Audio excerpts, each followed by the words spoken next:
भारत छोड़ो आंदोलन की नींव ऐसे तो 1942 से पहले से चली आ रही आजादी की लड़ाई के रूप में रखी जा चुकी थी, लेकिन इसके तत्कालिक कारणों की शुरुआत होती है द्वितीय विश्व युद्ध से बने माहौल से। द्वितीय विश्व युद्ध 1943 में शुरू हुआ। द्वितीय विश्व युद्ध छिड़ने के बाद विश्व दो ध्रुवों में बंट गया था, मित्र राष्ट्र और धुरी राष्ट्र। सितंबर 1943 में युद्ध की शुरुआत में फ्रांस, पोलैंड और ब्रिटेन मित्र राष्ट्र में शामिल थे। जल्द ही ब्रिटेन के अधीन कुछ देश ऑस्ट्रेलिया, कनाडा, न्यूजीलैंड और दक्षिण अफ्रीका भी इस गुट में शामिल हो गए। 1941 के बाद मित्र राष्ट्र में अमेरिका और सोवियत संघ भी शामिल हो गए। वहीं धुरी राष्ट्र उन देशों का गुट था जिन्होंने दूसरे विश्व युद्ध में जर्मनी और जापान का साथ दिया और मित्र राष्ट्र के खिलाफ लड़े। धुरी राष्ट्र में जर्मनी, इटली और जापान प्रमुख शक्तियां थीं। ब्रिटिश फौजों की दक्षिणी पूर्व एशिया में हार होने लगी थी। वहीं ये आशंका भी प्रबल होती जा रही थी कि कहीं जापान भारत पर हमला न कर दे। भारत में भी ब्रिटिश हुकूमत के खिलाफ आजादी की लड़ाई जारी थी। ऐसे हालात में ब्रिटेन को भारत से समर्थन की कोई उम्मीद नहीं दिख रही थी। मित्र देश अमेरिका, रूस और चीन ब्रिटेन पर लगातार दबाव डाल रहे थे कि इस संकट की घड़ी में वो भारतीयों का समर्थन हासिल करने के लिए पहल करें।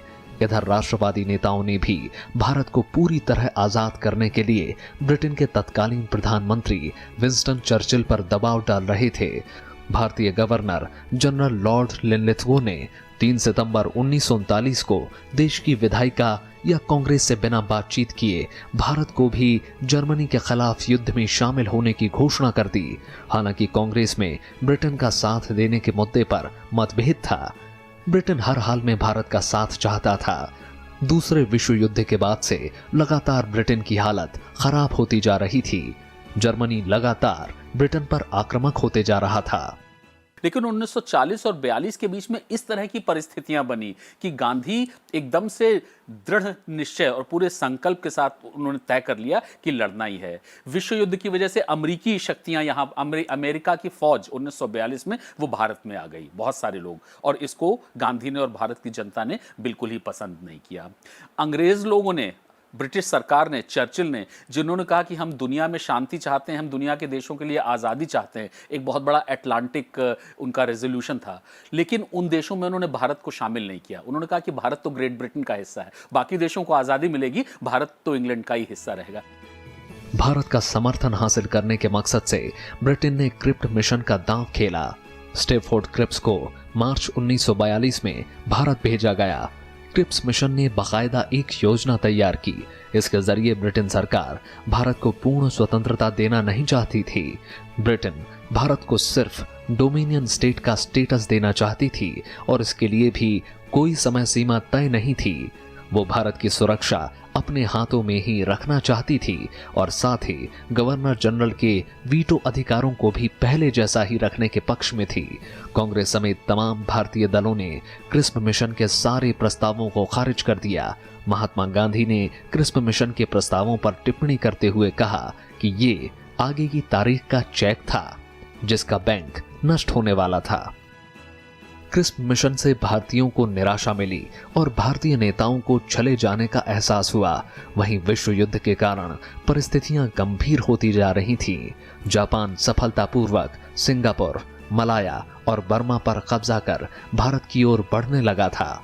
जापान के बढ़ते प्रभुत्व को देखकर 5 जुलाई 1942 को गांधी जी ने हरिजन में लिखा, अंग्रेजों, भारत को जापान के लिए मत छोड़ो, बल्कि भारत को भारतीयों के लिए व्यवस्थित रूप से छोड़ जाओ। अंग्रेज सरकार के रवैये से निराश भारतीयों ने यह मानना शुरू कर दिया कि साम्राज्यवाद पर अंतिम प्रहार करना आवश्यक हो गया है।